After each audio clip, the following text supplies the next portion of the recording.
glad that we finally migrated to a topic that I, quite frankly, am surprised has not already been coming up multiple times throughout the day to the extent that I thought it would. And that is, in a discussion of global powers, it's hard to have that discussion without talking about China. And so we're honored to have a couple distinguished guests in China as I'm not sure if we should talk about China as an emerging power. China is just as a growing power that's already been a global power. But the bottom line is you can't have a discussion about global power without them being an important part of the mix. So with that, I'd like to ask Paul to please introduce our distinguished guests. We have two new people joining us, Dan Murphy and Jim Holmes. Jim is a Ph.D. and professor on strategy and visiting professor of national security affairs at the Naval War College. His recent work, Red Star over the Pacific. Dan Murphy. And Dan Murphy is the executive director of the Fairbank Center for Chinese Studies, the Harvard China Fund. Dan leads the efforts of both these two related organizations to enhance the study of China at Harvard and Harvard's engagement with Greater China. We have two experts, again, to hear from and listen from and to learn from. You haven't heard the stories about everybody up on the farms going home and rioting and all these things that you hear about. I picked up another document, much to my surprise, and it said China's economy was $12 trillion. $12 trillion. It grew at 6% this past year. Its imports increased by 4%. If we had a $12 trillion economy that grew by 6%, we would be celebrating everywhere, not claiming that this is just a loser waiting for a day to fall. So I throw those statistics out to you. I'm being a bit disingenuous because I left out some of the negative things because that wasn't for my point. My point was China is a power to be reckoned with, as the statistics demonstrate, I think. Well, thanks, Paul. Thanks for that introduction, and thanks to the World Affairs Council of Connecticut, the Military Officers Association of America, Charter Oaks Chapter, and the McCain Institute for putting things together today. It's been a great event. Hopefully I can play my role on this panel to keep that going. I just want to, the marching orders I was given was just to speak for a few minutes to kick things off, and then I think, Jim, you'll say a few words, and then to open things to the audience. So I just wanted to set the stage a little bit here and reflect a bit on a talk I gave at Cornell in 2011. And at that talk, one of my main arguments was that the United States was engaged in an active engagement effort with China. And that was contrary to what a lot of my friends and colleagues in China were telling me. They were telling me that the United States was trying to contain China. So I looked at these different metrics on a very macro level and said, well, what about in the area of trade? Well, we're doing $500 billion in trade. That doesn't look like anything but an engagement policy to me. What about the area of education? In 2011, we had 130,000 Chinese students studying in the United States, many at our best universities. Some, of course, would go back to China and contribute to China's development. Others would stay here in the United States. Again, if you're not pursuing a containment policy, it seems odd that you would have 130,000 Chinese students studying here. If we looked in the cultural realm, well, there were concerns about things like Confucius Institutes. These were still on the rise and really proliferating across the United States.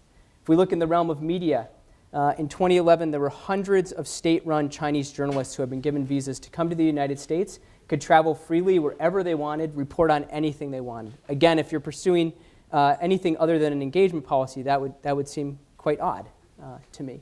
And we can go down the list. And I think for people who talked to people in government at that time, it was also the idea that we should be actively engaging with China was mainstream thinking.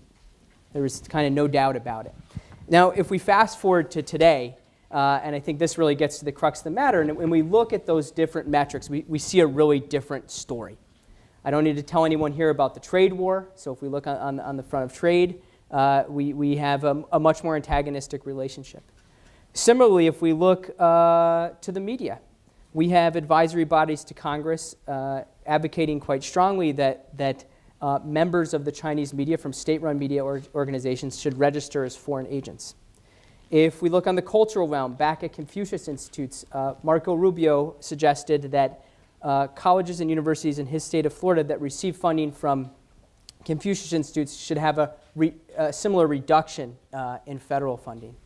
And even, and we can go down the list. If we look at education, now we have well over 300,000 Chinese students studying in the United States, but we also have options or potential policies to limit visas for certain Chinese students. So we can see the relationship has become much more antagonistic. And even if we look in the military realm, in 2011, there was certainly concern about China's rise, about China's military rise, but it was only 2 years later in 2013 that China was invited to the Rim of the Pacific military exercises. They've in fact recently been disinvited from that. So around all of these metrics, we see a more antagonistic relationship, and we see a question, an open question that's being openly and discussed on many fronts of whether the United States, how we should engage with China, and whether we should be engaging at the rates we have before.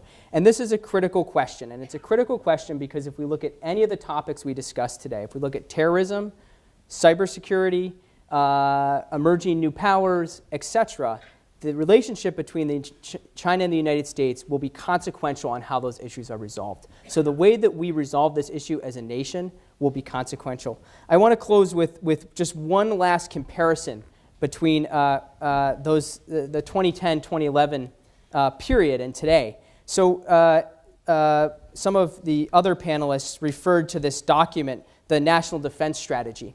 So in 2010, there was a similar document, the National Security Strategy. And this is the first mention of China in that document in 2010.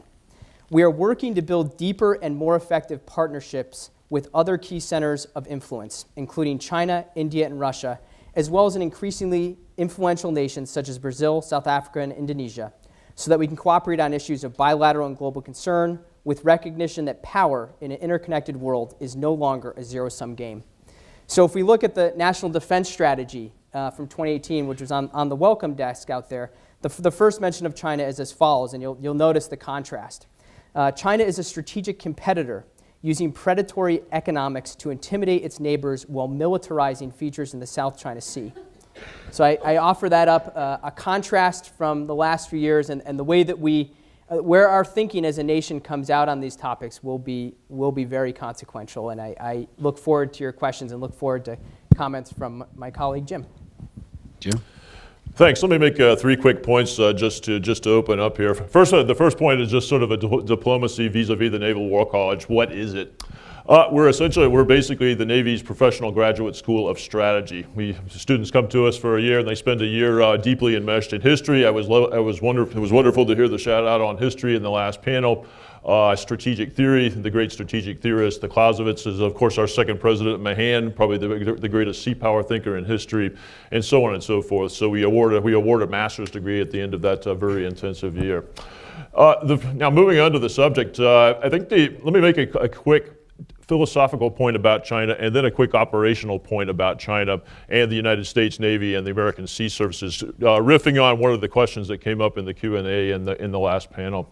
The philosophical point is one that I raised down at Annapolis at the U.S. Naval Academy last week in a panel something like this with Professor Graham Allison, who you may have encountered his book, Destined for War. This is the book in which Professor Allison proposes that we and China risk being ensnared in a Thucydides trap.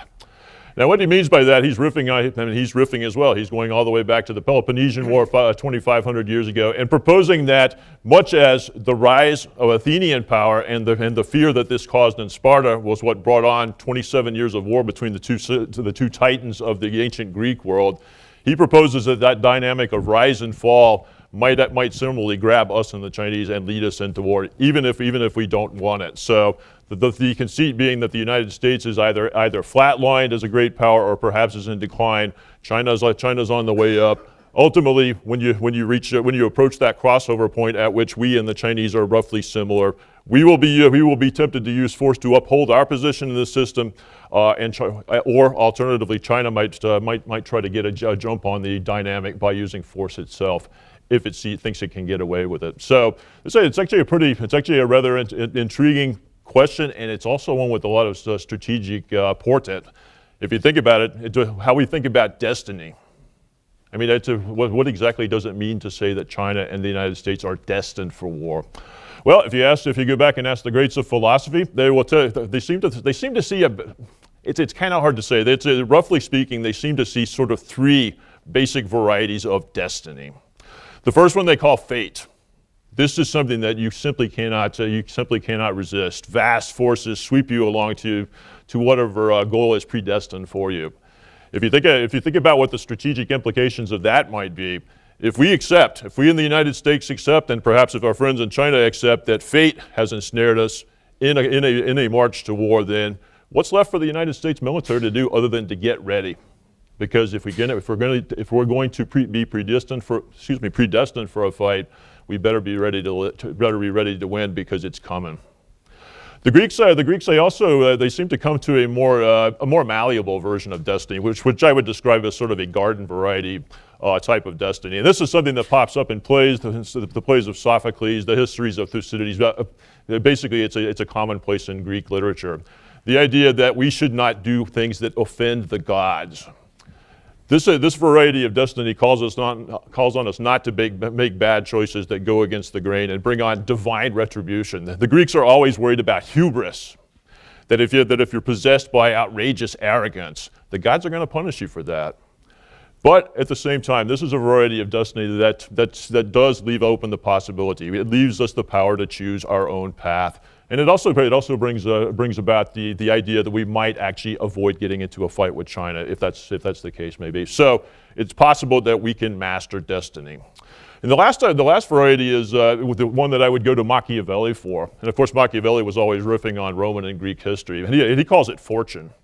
He seems to think it's not only stubborn, but also malleable as well. This is the idea that Machiavelli, he calls it fortune. He says fortune is like a violent river. Think about all the hurricanes we've seen in the last month or 6 weeks or thereabouts. It's a violent river that sweeps everything before it.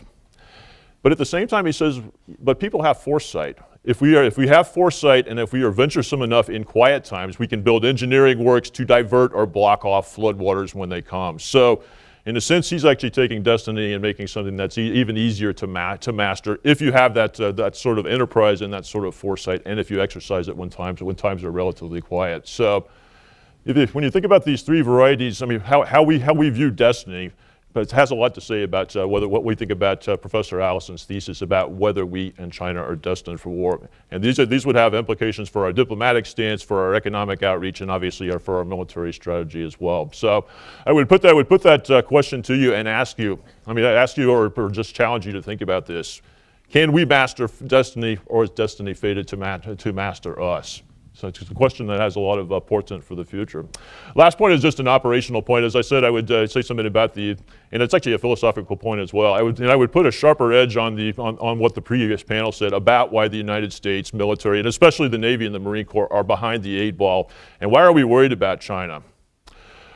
When I was a youngster down in Newport, I went to Newport right after Desert Storm in 1991 to teach engineering at the Surface Warfare School. In 1992, 2 things happened. This was the year that Frank Fukuyama put out his famous book about the end of history. The Cold War was over, liberal democracy was the wave of the future. I mean, I'm oversimplifying, but basically history is all forms of government have been tested at, and we know which one is best. That very same year, at almost exactly the same time, the United States Navy and Marine Corps put out their very first post-Cold War strategic document called From the Sea. In the preamble for that document, you can read it online, it's posted, they basically said history has ended for the United States Navy and Marine Corps. Soviet Navy is gone, no challenger is on the horizon, therefore the sea is a safe place and we own it. And the service chiefs actually direct the Navy and the Marine Corps to essentially to assume that we do own the sea and transform ourselves into a fundamentally different naval service that no longer has to fight for command of the sea. We do not have to fight for command of the sea in order to use the sea against our adversaries. That's a really strong bureaucratic signal to send to people like me, who was just a lieutenant at the time, or my admirals, and so on and so forth. They literally stood down from capabilities such as anti-ship missiles, all the tactics and whatnot that we used to counter the Japanese and the Germans in World War II, and then of course the Soviets for 4 decades of Cold War. That is something that it takes a really long time and a lot of effort and resources to correct, and that is why you hear that's why you hear people such as myself and such as my colleagues at the War College and elsewhere in the Navy and the military flailing around a little bit, because we are trying to come back to history after 30 years of saying that it does not exist anymore. So really dangerous thing to do, to say that your primary mission no longer exists. Let's not do that in the future. Thank you very much. Let's start with a follow-on to the presentation that was made.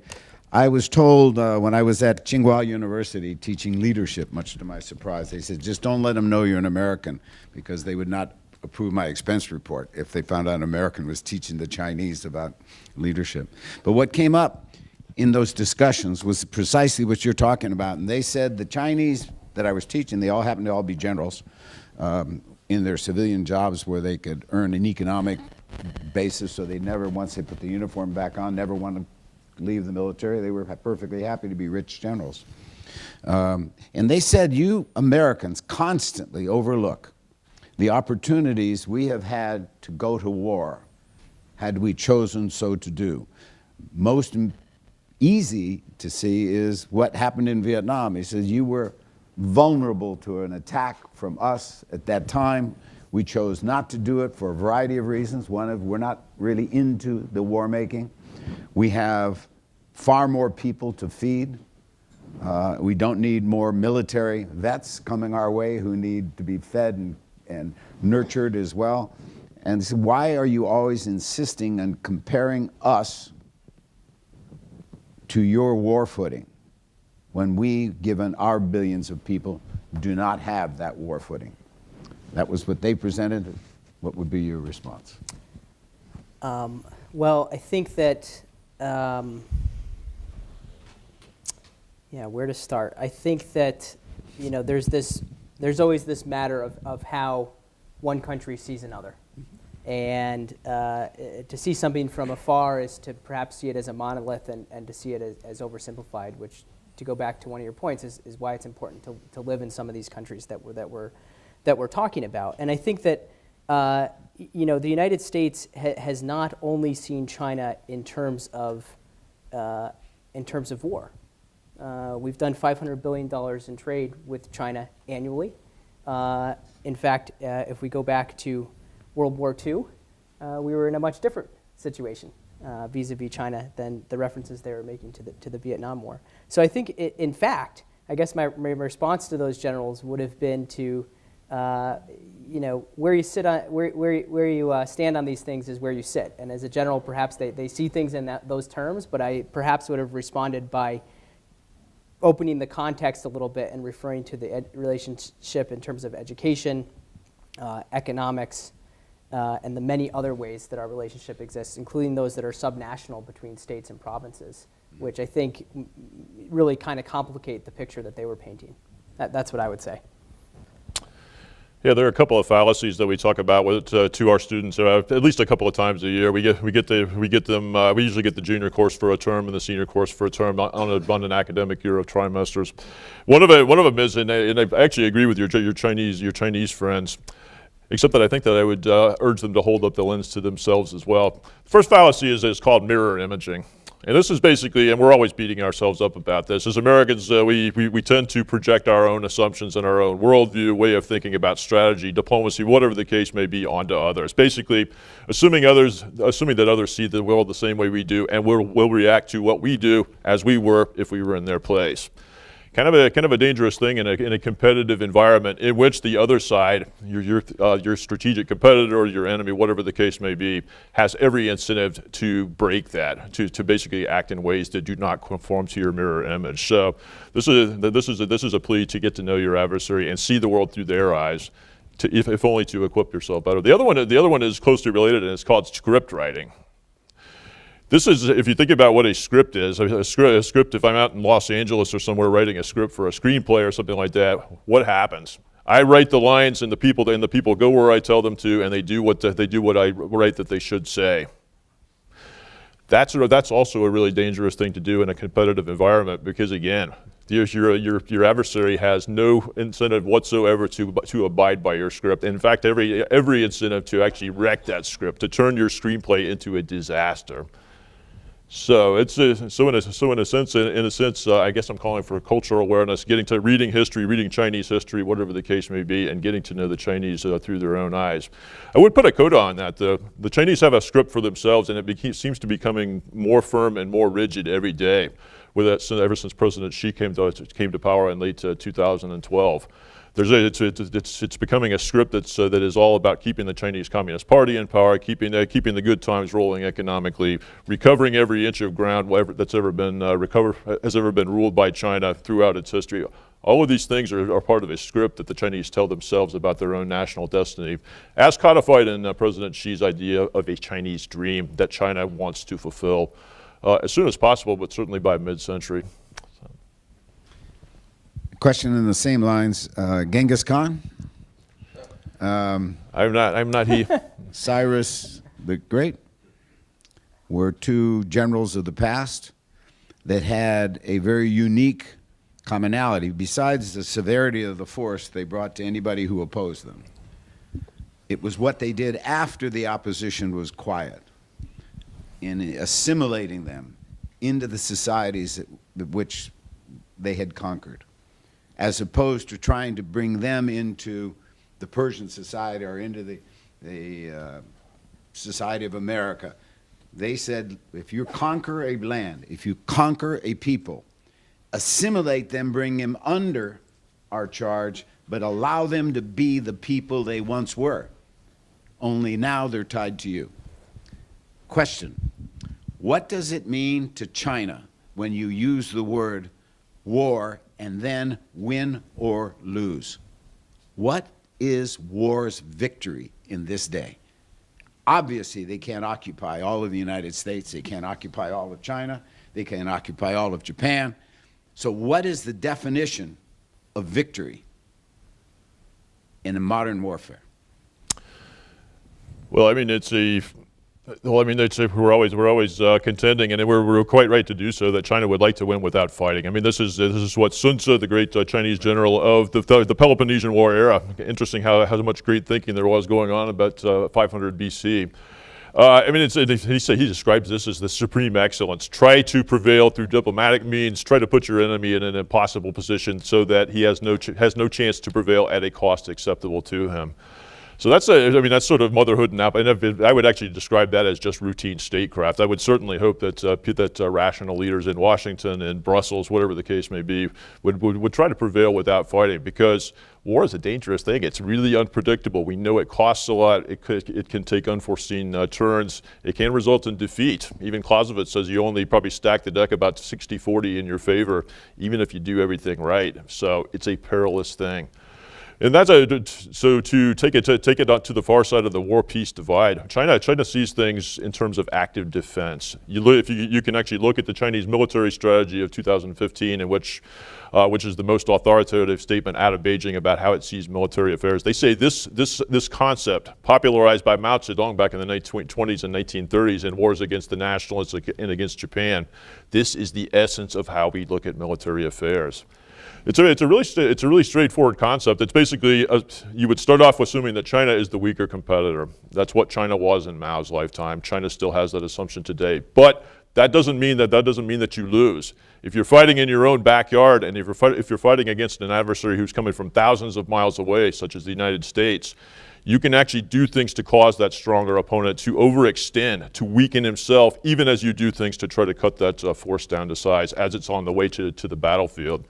You do that, you may equal the force balance by the time the U.S. forces get to the region, and at that point, you have a fighting chance of victory. It's the same playbook, more or less, except with new technology and new implements that Imperial Japan thought about back in the 1930s. Cut the U.S. Pacific Fleet down to size on its way on its way west from Pearl Harbor and the West Coast, so that by the time it reaches the Far East, the Imperial Japanese Navy's combined fleet can come out and fight a victorious engagement and keep us from recovering the Philippines or doing whatever we were going to do. So, again, it's all about assuming that you're weak, but that you're going to win anyway, as weaker powers oftentimes do in history. I would just add to that I think that one of the worrying things that I see in the U.S.-China relationship is the security realm leaking into everything. So it's now an explicit part of the trade relationship, whereas there is at least a facade that trade would be insulated from that. We always said that the CFIUS process received no political interference. Can we really say that now? I don't know if we can say that as confidently as we could maybe 10 years ago. I wouldn't say it at all. I think you're exactly right. And we can look at all the different metrics that I mentioned before, and I think increasingly these areas are seen as more and more relevant to a grander competition between the two countries. I don't know if that's necessarily in our best interest, but that's certainly the trend. So I would just add that to what Jim already said. Yeah, just in a sense, the era in which we've come to be kind of World War I centric in our curriculum as this era of great power competition comes back, and that's because there's a lot of historical. Mark Twain, of course, who was a resident of these parts back in his lifetime, famously said that history never repeats itself, but it does rhyme. If you look back at historical epochs, it rhymes really strongly with the era leading up to 1914, when Europe, of course, marched over the precipice into war.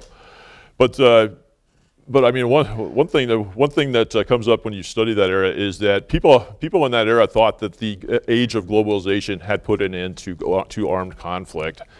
The idea was being that trade policy, economics, the supply chain, and all that kind of stuff raised the costs of geopolitical conflict so high that no sane leader would ever do it.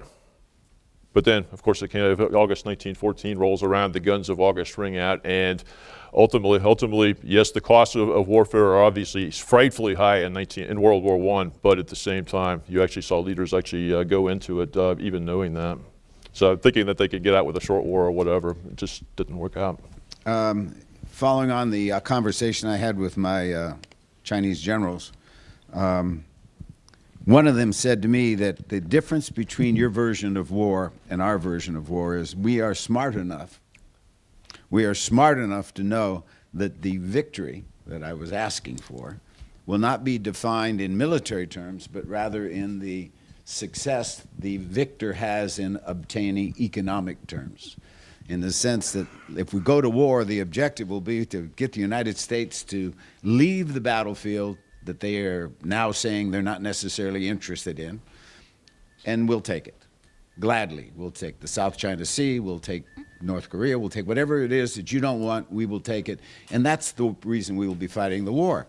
My reaction to that was, what proof do you think that that should be here? He says, by the number of American businesses that have been allowed to establish themselves in China quickly when they wanted it, and the number of academic facilities that have been created, all of this is an embrace to have, in the future, a need for an educated, trained Chinese force that understands the American mind. Full? Possible? I find that extraordinarily improbable. that China is welcoming American businesses solely for the reason to win a later war seems to me to ascribe a level of unified strategy that my friends in Chinese government could only wish in their wildest dreams. So I think these decisions, if you go back to opening and reform starting in 1978 and the advent in the 80s of U.S. companies going to China, I do not think it was with this in mind. In terms of educational facilities in China, these are often U.S. or other universities who are eager to go to China, not who are being sort of lured there by nefarious Chinese forces. So I mean, I guess I just don't really buy that. I mean, of course, the other counter to that is that American businesses in China and American educational facilities in China are learning about China, too.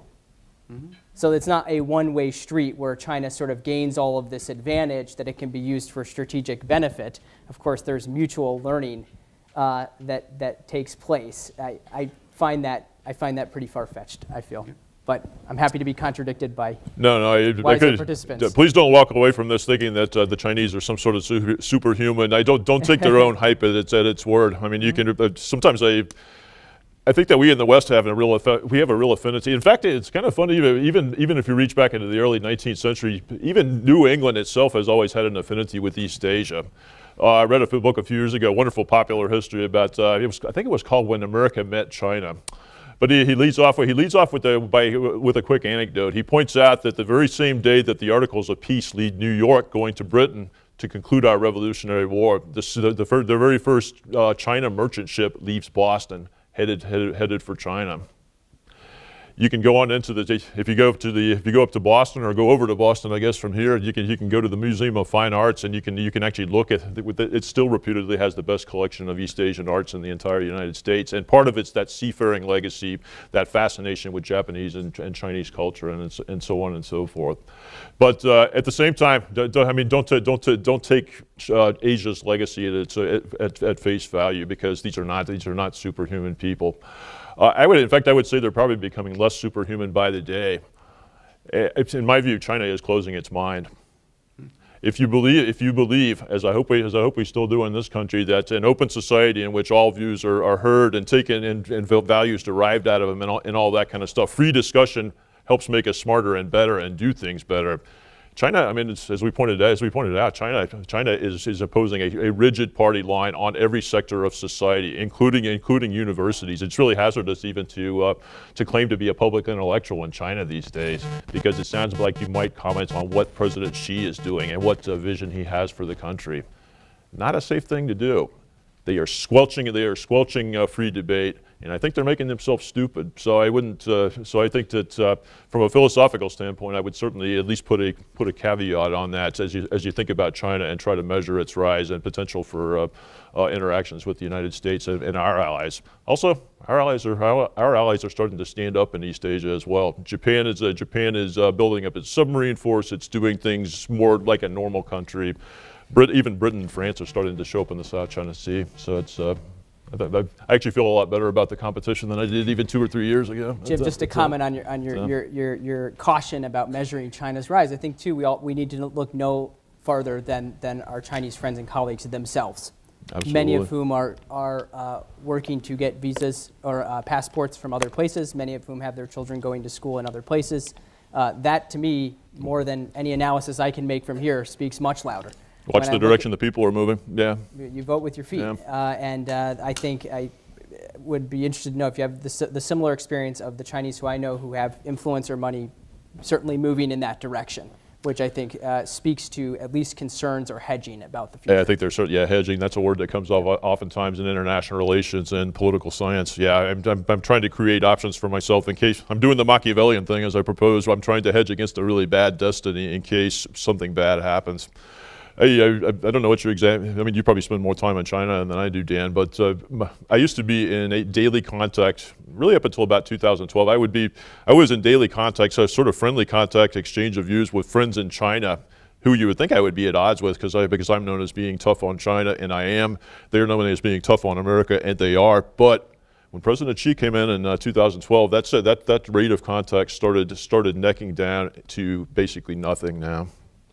Which means, in a sense, they may have created an echo chamber in which they don't have that sort of sense of what people on our side of the Pacific are thinking. And again, I think that's a dangerous thing for them, perhaps for all of us, if they start mirror imaging themselves because they don't take the time to get to know us or have contacts with us. Well, I would just say things have definitely, as you noted, gotten much tighter in the last sad. 5 to 6 years. It makes me sad. In terms of access to academic archives, talking to contacts, interviewing people.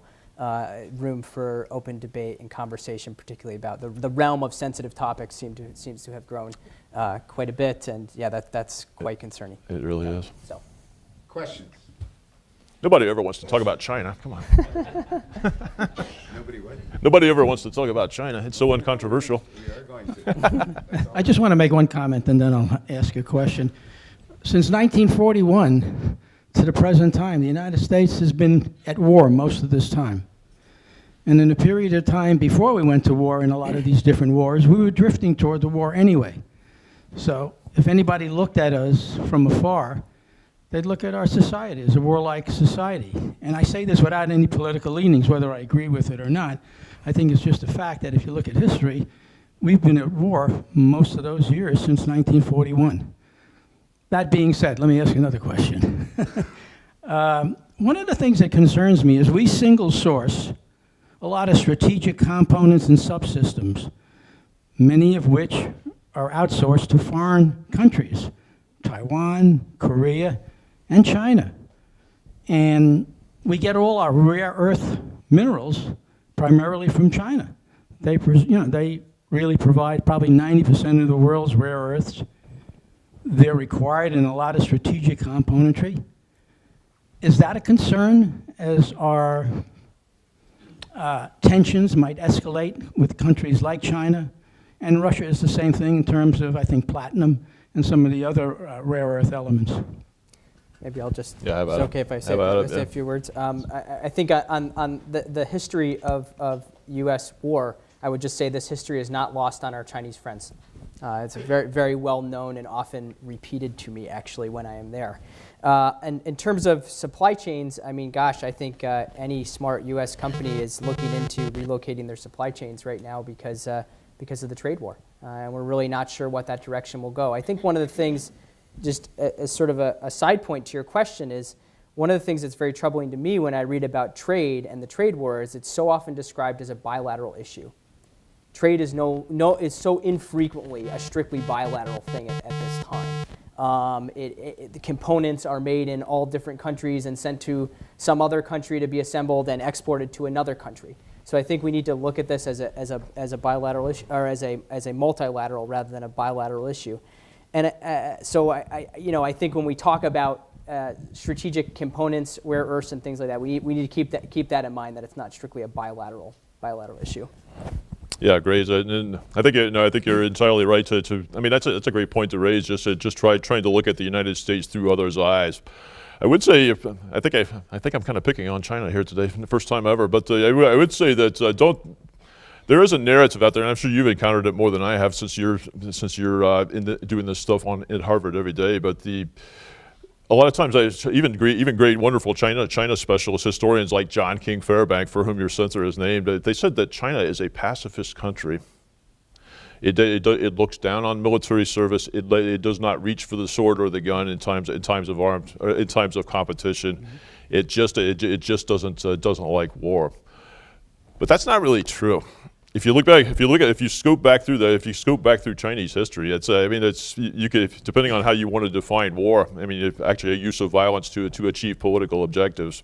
China's fought about a war of some sort or another pretty much ever since it's existed as a country, which is all the way back before the time of Christ at this point. So, yes, I mean I think it serves China's purposes. It serves China's strategic narrative to depict the United States as an intrinsically warlike power. And yes, I think that. I mean, certainly if you tally up since 1941, I think you could make a good case at that. But I would at least, if you encounter that, push back a little bit just by shining the light back on China.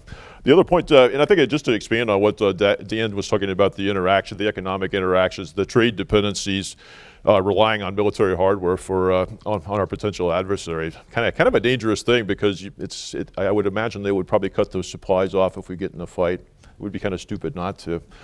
But in a sense, but I think the bigger point that you raised that really speaks to me is that when you talked about it, about trade relations, this trade warfare that we talk about, basically becoming a mono U.S. on China thing, when in fact it engages the interests of everybody, all trading nations around the world.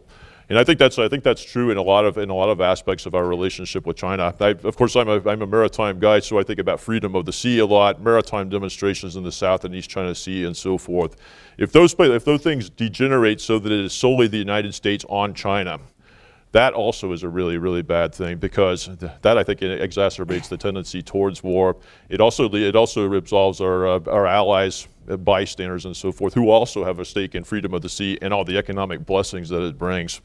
They also have a stake in this. They need to show up. They need to speak up on behalf of maritime freedoms as well. And as I said, I think they're starting to do so. The Royal Navy and the French Navy are in the South China Sea. I'm feeling pretty good about that, and they have been. So. Just a couple. So John Fairbank lived in China during the Chinese Civil War. Yeah, this was a while back. Yeah. I think he probably saw some conflict during that time. I think.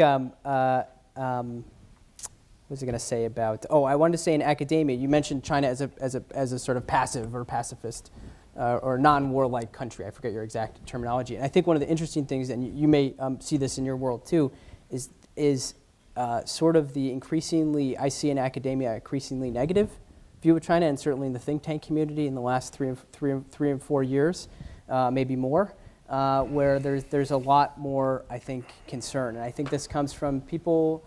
You mentioned your colleagues who were in open communication with up until 2012, and then things petered out. That happened to a lot of other people as well, right? Yeah. So people trying to do interviews on things that previously were not sensitive has become a lot more difficult, getting access to archives, all of these things. So I think we've seen, and we see this, I think, in the think tank community as well, and it's kind of why I started my comments at the very beginning where I did, is I think right now we are in the midst of rethinking how we should be. It's not possible to stop engagement. We just do too much trade, there's too much happening at the subnational level, there's just too many people going back and forth, but we're rethinking what that engagement means. And engagement is not a goal. Engagement is a means to an end. And right now, I feel like we're trying to think about what is our end? What are we trying to get out of this relationship, and how do we best get it? I don't think we're quite there yet, but we're really rethinking, I think, some of those themes. Please don't take this as a book talk, but I can actually use the first and the second editions of the book that you mentioned at the beginning, Paul. The Red Star over the Pacific. The first one appeared in fact, it was this month in 2010. And the thesis was basically actually fairly upbeat. Our point in that particular book at that point was China is going to be at sea. Do not think it's going to go back ashore, as some scholars thought it might. Basically just take this nation seriously, and here's what it might do should it continue developing a great navy and an impressive strategy to guide that navy. So that's a fairly upbeat thesis. It's just basically trying to wake up the United States and our allies. The second edition is going to appear next month, and the line that we take is a lot harsher. Basically the thesis this time is that the future that we thought might come is here now, and we had better get serious about strategic competition with China because that navy is now in existence. That navy may outnumber us by 100 ships or even more by 2030. Yada yada yada. So we really need to get serious about this process, just because it's become more evident in which direction the competition is going. So there you go. Just in 8 years, I've seen the maritime world change around me and us. Just before we go to another question, just an observation too is we don't fight wars the way we used to fight wars, and you don't add up 300 ships, someone turns off the switch at the satellite.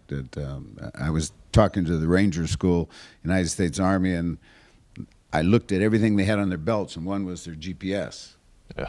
And I said, do you get lessons in reading a map? And they took offense. The Navy's the same way. The Navy is exactly the same way. So conventional warfare, as we once knew it, probably doesn't have much, in my opinion, to do with the future that we're going to be managing. But any questions over here? There we go. So my name is Lucas Watson, Simsbury High School, Model UN. So when MacArthur was about to go into China, I feel like when you were talking about these generals, and you said that they had these opportunities where they could have attacked the United States, do you think MacArthur was onto an idea of going and attacking China during this opportunity that they had, and that if that happened, would we see China as a different country than this sort of blocking out all outside thought like they did in Tiananmen Square? Yeah, that would have been a really bad thing to do.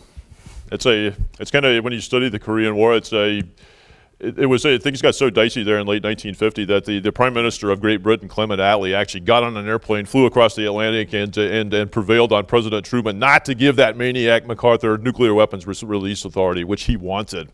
The idea was basically that Well, I mean, just long story short, of course, the North invades the South. The war seesaws up and down the peninsula, and MacArthur actually proceeds north of the halfway point, the 38th parallel, and is approaching the Yalu River when the Chinese intervene in force. He wants to use tactical nuclear weapons to basically sow a radioactive belt along the Yalu River so that the Chinese can no longer come onto the battlefield. Think about what if President Truman had actually given him that authority. Think about where the Korean Peninsula sits relative to China.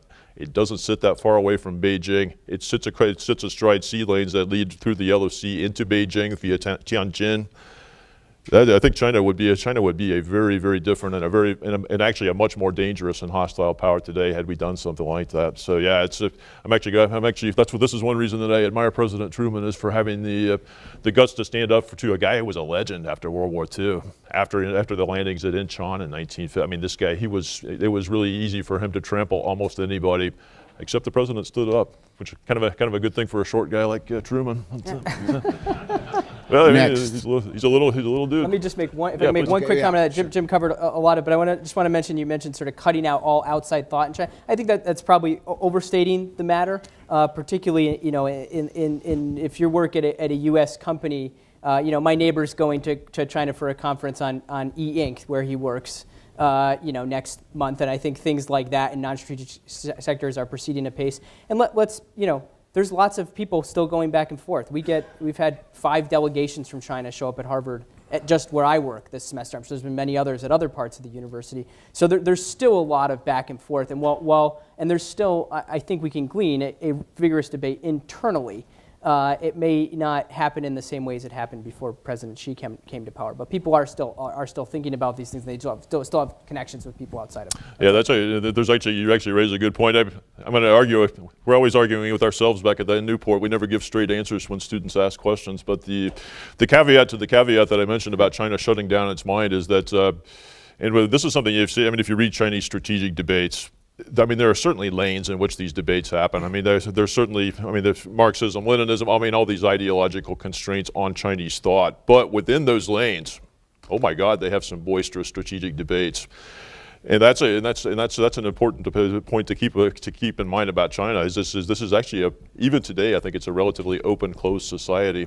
I can actually still go out and read these debates online and so on and so forth. Until the senior leadership, the President Xi and his senior lieutenants actually make their minds up on what the resolution is to a particular debate. And at that point it becomes interesting because you know what the party line is. But up till then, they have some, in fact, I would say their strategic debates probably stand up or even exceed the quality of ours that we have here in this open society here in the West. And 99% of what a Chinese person would do on the internet is not blocked. Absolutely, and I think that's the Google figure. Is that right? Yeah, I think they wasn't that what the Google CEO last week said that I didn't read. 99% of searches was. Yeah, I think he plagiarized from you. I didn't read that. I'd like to bring my question down to the local. You spoke earlier in your introductory remarks about the fact that China had 160,000, if I'm quoting correctly, or 165,000 students in this country. The United States is building various factories for various reasons in China. Well, China just bought a big chunk of the town of West Hartford to put in an information technology company of some size. Is this indicative of a trend or a one-off? I'd say indicative of a trend. I mean, I think Chinese investment is up in the United States if we look at the trend lines, and we should expect more Chinese investment in the United States. I'm sorry, what? It's blockchain and fintech. Oh, okay. I guess it's blockchain and fintech. But in terms of just investment in the United States and opening factories here and other things, I would expect more of it. Of course, who knows what will happen with the trade war? But that's what I think. Yeah, and I would just sort of do a little. Oh, I like your pen, by the way. I used to wear that too. It's not just the United States, is it? I mean, you got to look at it. It would be really fascinating to look at what Australians are saying about Chinese influence. Of course, they're much closer to China, which is inevitably going to be the biggest power in Asia throughout our lifetimes, and probably long into the future as well. But this is another nation that's thinking about the implications of Chinese control of firms within Australia, which is a major natural resource supplier to China, and so on and so forth. To the extent that, I mean, this has really roiled Australian defense, or not defense, but domestic politics this summer, and led to some really wacky outcomes, change of prime minister, and so forth, in part because of that fear of Chinese encroachment. So it is kind of strange to see it right here in our local backyard, though. One thing I would point out that the trading rules have changed dramatically for many of the banks. The China Merchant Bank, for example.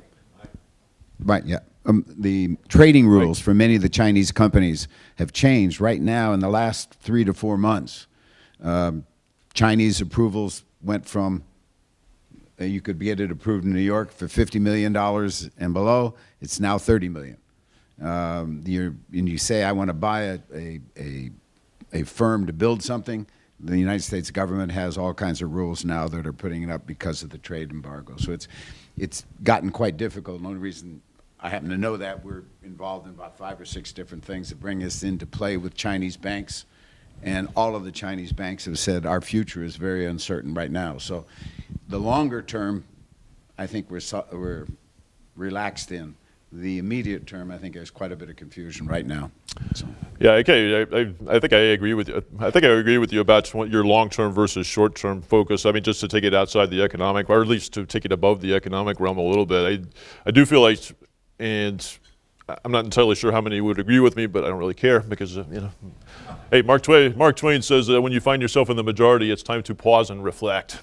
So I try always to be in the minority on any issue, but I mean, it does feel like we're in a turbulent time with China right now, but at the same time, I have hope that if we can make it through the next 5 to 10 years or thereabout, I don't know exactly what the time frame is, but it feels like if we can get through this bumpy patch we're in right now, China is going to start, and in fact, we might see China, you started off with some statistics about Chinese economic growth, but if you think about it, Chinese demographics are a disaster. If you look into the hinterland, which actually is true, there's a lot of public health challenges that are going to drain Chinese resources. They are worried about internal security. I mean, go out and read some of the very courageous stories that have come out this year about the situation in Xinjiang province in western China, as well as throughout the country, creating things like social credit scores, monitoring everything you write, do, who you meet with online, whatever the case may be, and adjusting the perks that you get from the society based on that. If you talk to the wrong people, if you look at the wrong things online, you might not get to stay in a hotel, you might not get to travel, you might not get to take it. I mean, it's a very subtle but also very sort of full court pressure on social behavior, and that's not the behavior of a confident power.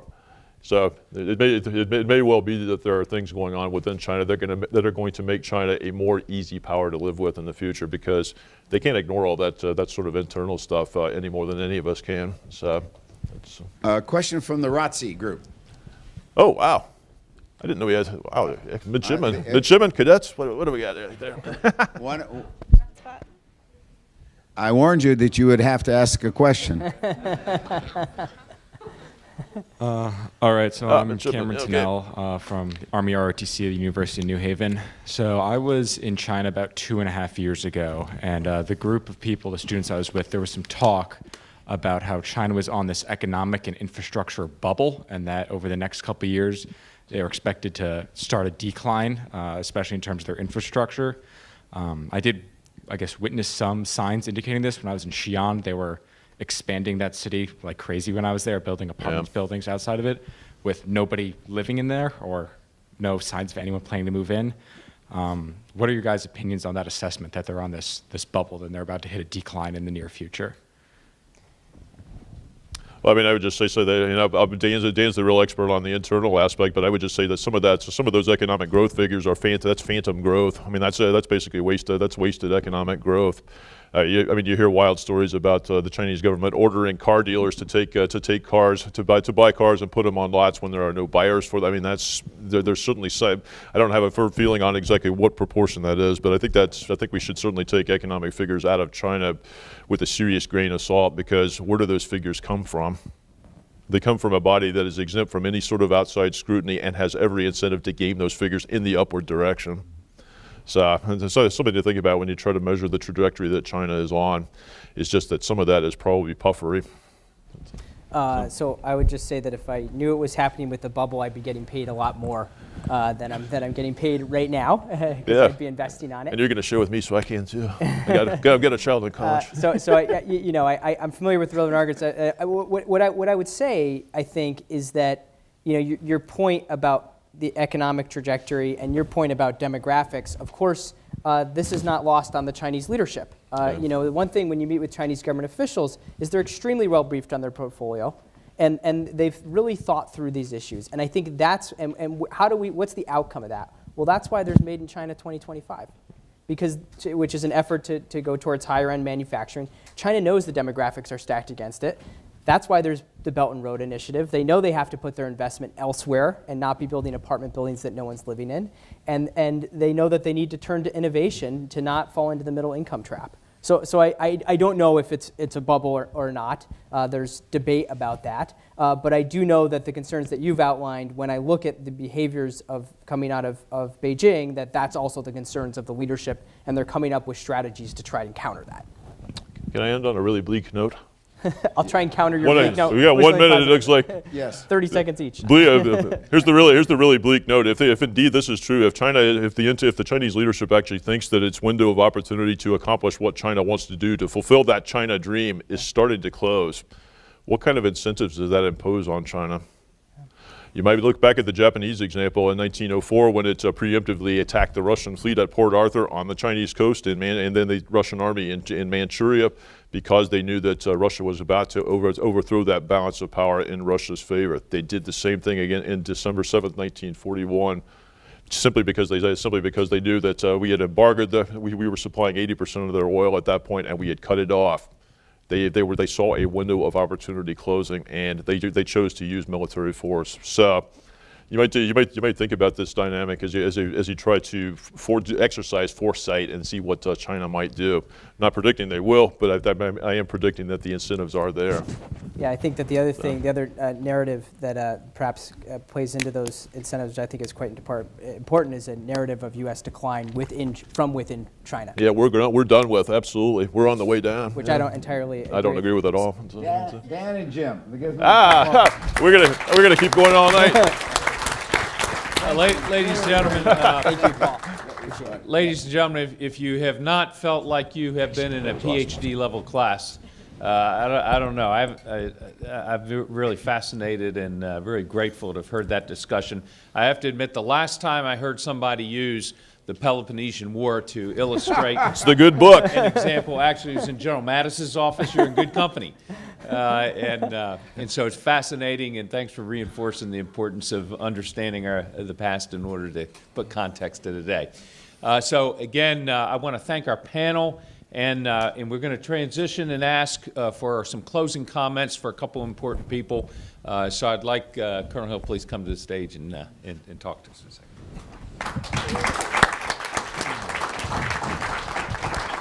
Thank you very much. What a great afternoon. A real experience.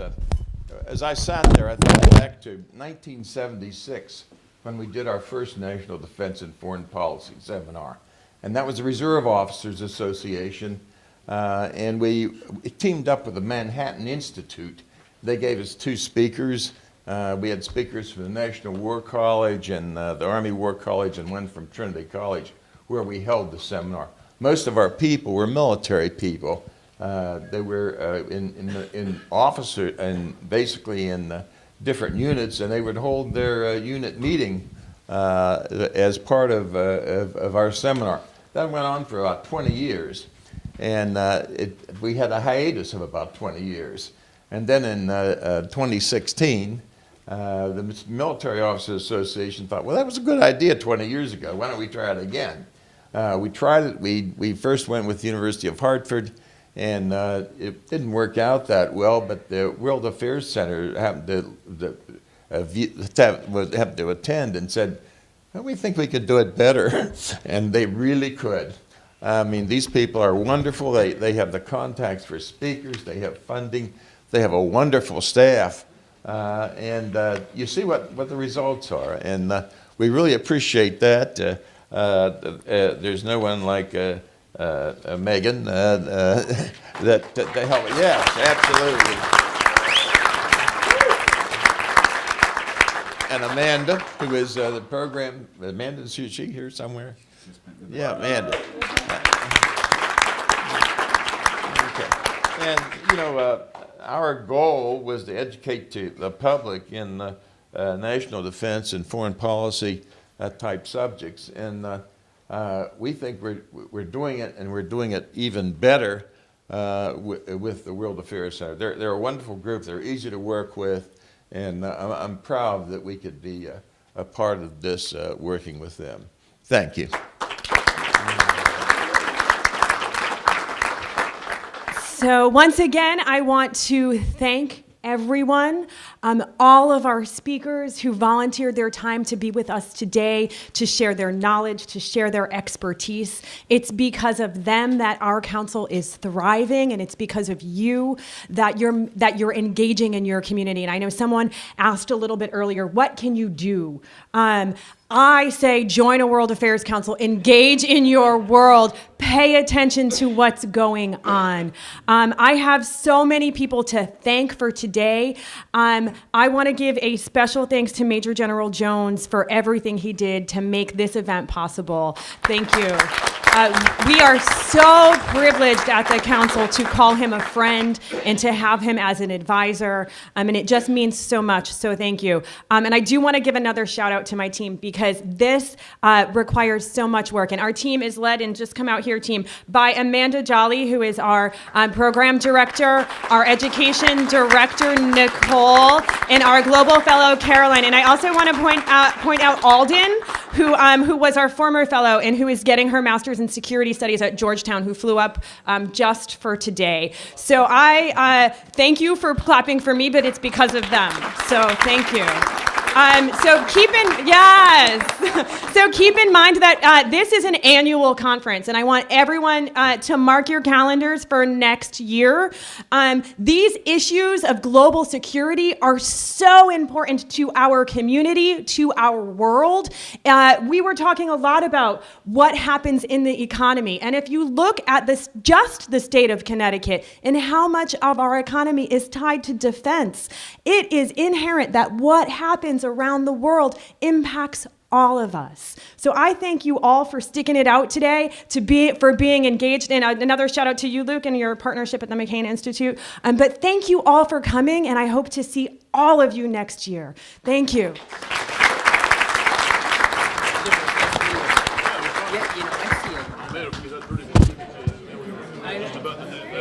What? It was good. I like the way you kind of cut it off.